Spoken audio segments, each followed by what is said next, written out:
In relation to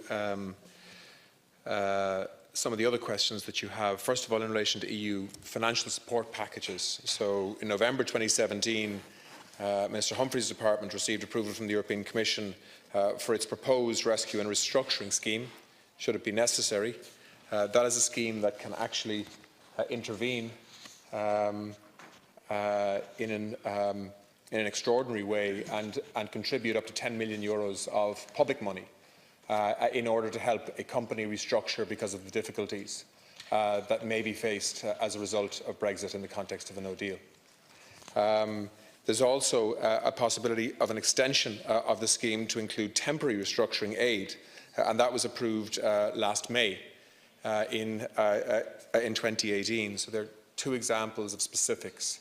In the agricultural area, as you may know, at different times when there have been shocks to the agricultural markets across the European Commission has been able to intervene with schemes like aid to private storage, for example, when Russia imposed bans on pig meat coming from the EU.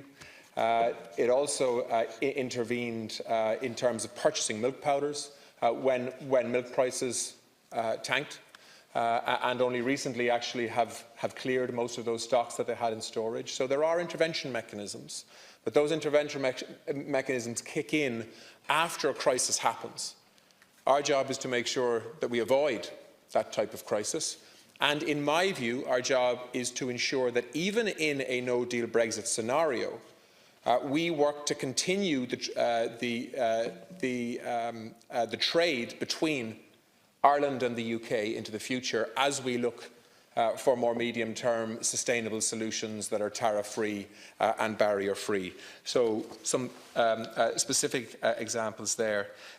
In relation to infrastructure, I thought we gave you a detailed briefing on that yesterday when we met, but I'm happy to do that again. I just don't want to run out of time on the Shane Ross issue, just in case you accuse me of doing it.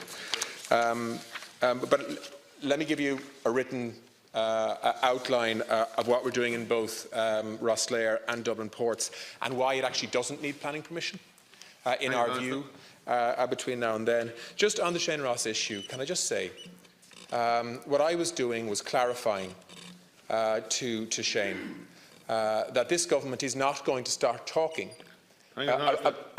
Can I, because others are going to ask this question as well. Yeah, but I don't want to well, I mean, just briefly say, I clarified the position in a way that is absolutely consistent with the approach that we support on the backstop, which is that we are not going to be supporting border infrastructure, even in a no-deal scenario. Contingency planning on this particular issue goes beyond the kind of planning that is needed in many other areas because it's highly political and highly sensitive.